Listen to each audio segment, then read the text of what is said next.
Hey everyone, I'm Unicronobot. And I'm Lexitron. This year has been really interesting with the Transformers. We've had a lot of good Transformers. Couple of bad ones. And overall great television year. Prime, Rescue Bots. It was all a really good year. This year was hot for the Transformers. The past 12 years, actually. We got the video game too. We got Fall of Cybertron. Which is actually going for the Video Game Awards for Spike. I know. If I remember, I think it's like Best Adaptation. Anyway, with that being said, we're more focusing ourselves on the toys. And if you're one of those people that honestly believes that that in a few days that world's going to end, these are technically going to be the last Transformers we're going to get. That's right. I mean, if the Mayans were right and everybody else was right, this is it. This is the end of the line for the Transformers. This is what the aliens would find in our remains. So, that being said, it took us a while, like 2 weeks of discussion and debating. Intense debate. Oh, yeah. I'm pretty sure at one point we were actually fighting with lances. Yeah. That didn't end well for the horses. But anyway, that being said, we were able to dumb them down to 6. So, we narrowed it down to 6. So this is the top 6 Transformers of 2012.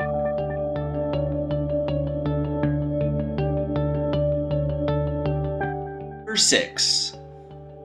Number 6 being the Transformers Prime Robots in Disguise Voyager Class Dreadwing. Ta-da! Now, if you talk to Lexitron, I'm a big Dreadwing fan. Fetish. Dreadwing. Fetish. Dreadwing. Fetish. I am a big fan of Dreadwing. I thought he was an amazing character. He was essentially the Cyclonus of Prime. Lugnut. Cyclonus. I say Cyclonus because he was smarter than Lugnut. Anyway, but let's talk about the figure itself. Why is this guy so great? This guy is an exact representation of how he looked on the show. How it looks is insane. Like, it's... Cartoon accuracy is... Dreadwing was not my favorite character. Never was. I wasn't really a fan. But this figure is fantastic. She can bash him all she wants. She can't deny she owns a Dreadwing. I do. Actually. You have the Cyberverse. I do have the Cyberverse. So you can't deny, even if you don't like the character, it's still an amazing toy. But why is he our number 6? He got issues. He has issues. One of the biggest being his... vehicle mode. It had the exact same problems that the Cyberverse had. And when you make the transition from Cyberverse to regular size figures, you need to find a way to fix this. You would hope that between the transition you would fix the problems. You would fix the problems. The other problem being soft plastic. This guy is up the wazoo with soft plastic. His head is soft plastic. That bugged me out a little bit, I'm not gonna lie. And on top of that, his inner head which has the light piping, is hard plastic. So many people have stated when they try turning his head, they accidentally warped the plastic and ruined his face. So didn't even need Prime to take it, just ruined it. Nope. So that being said, he's an amazing figure, but he isn't the number 1. No, he's got some issues. But that being said, there's more. Number 5. Number 5 figure, best Transformers of 2012. Generations Fall of Cybertron, Shockwave. Ta-da! This guy is the first legitimate Shockwave we've gotten since animated. And How many years ago was that? That was almost 5 years ago. Just the fact that we got a Shockwave, it's like, oh, we're finally acknowledging Shockwave is a legitimate Decepticon. Again. Yeah. Again. It only took the Michael Bay movie to remind us, and he only had 2 lines in that movie. Optimus. Driller, eat. So sad. But that being said, this dude is great. Technically exact representation, because if you actually follow the game, he never really has his gun hand. Well. No, he never does. Well, you know. They show you how he got it. But it's Shockwave, and you can't have Shockwave without, arm cannon, But that being said, this guy, look at him. He's nicely take a look, everybody. He's nicely detailed, all this nice molded in detail.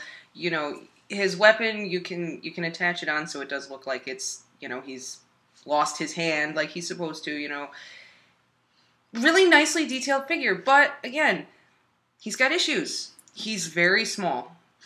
Due to the economy, they are downsizing these smaller. figures. But still, figures are getting smaller. This guy is actually the largest of the first wave. And he's not very big. He's not that big. Like there he is. And here's his leader. Is War for Cybertron Megatron. Same figure class. Totally different size figure. Yet these new figures make him look like a Voyager class. The transformation is really fun. Both modes are homages to G1. They did something really fun. They incorporate the weapon into the transformation, which is not something they do But often. now let's talk about another problem.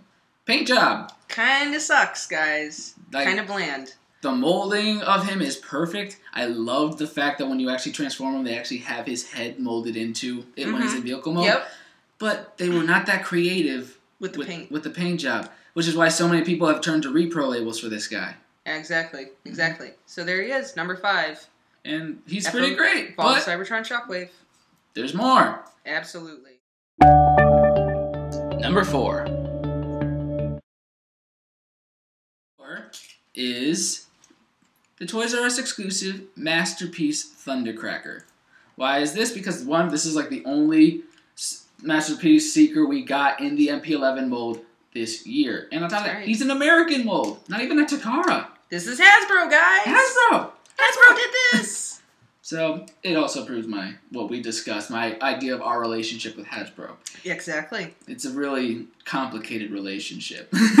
Yep, you hate Hasbro half the time, but you always come back. It always comes back to you. But anyway, this mold, everyone knows that the MP11 Seeker mold is the definitive Seeker mold. Absolutely. It is amazing. And this is the definitive Seeker mold, and this paint job makes him the definitive Thundercracker. This dude is great, but he has a lot of the problems that most Masterpiece figures have. Sometimes the transformation can seem almost too complex just for the sake of being clever, and he still also has a lot of parts that like to pop off when you're in the middle of transforming him. Yep. But overall, those are what many would consider minor nitpicks. I still say are what keeps him from being at the very, very top list. Just little nitpicky things. Nothing really. Does this mean you need to get him? You can't get him? Heck no. This is the top 6 list out of how many Transformers we got this year. And this guy made it to number 4. Exactly. This is a must. Exactly. But that being said, still not the best. Right. Number 3. This guy has a little controversy simply because he is technically not one figure. That is why we are talking about the Generations Fall of Cybertron Bruticus. Now, this guy, it's really one reason why he's on this list at all. He's the first combiner we've gotten that's good. Yeah. In so long. Specifically, that's it. This guy was literally the best combiner we've gotten in such a long time since I dare say G1. I was just going to say, since Devastator and all those guys back in the 80s. Exactly. We were basically tortured with the taste of the Power Core combiners. Let's not go down that road. Exactly. We don't want to talk about that. And while each of these figures alone are not the best, if anything, these figures are mediocre at best. Yeah, for the most part, they're pretty disappointing when you look at them individually. But when you put them together, they create something that's so massive, so monstrous, and just powerful looking that you get this guy. And the reason why he's only number 3 is he has a few issues. One, he's frontal. He's a completely frontal figure. You look at him from the back, it's very boring, it's very bland. When you look on the side, he's so thin. It's just blobs of color. He's not very. From the front, he's great, but they just kind of let the detail slack on all the rest of the figure, and you can't display him in any other way other than Bruticus, because individually by themselves they don't really. But still, Hasbro showed us that they can do legitimate combiners, which is why this guy makes the list for the best of the year. Keep it up, guys. Keep it up.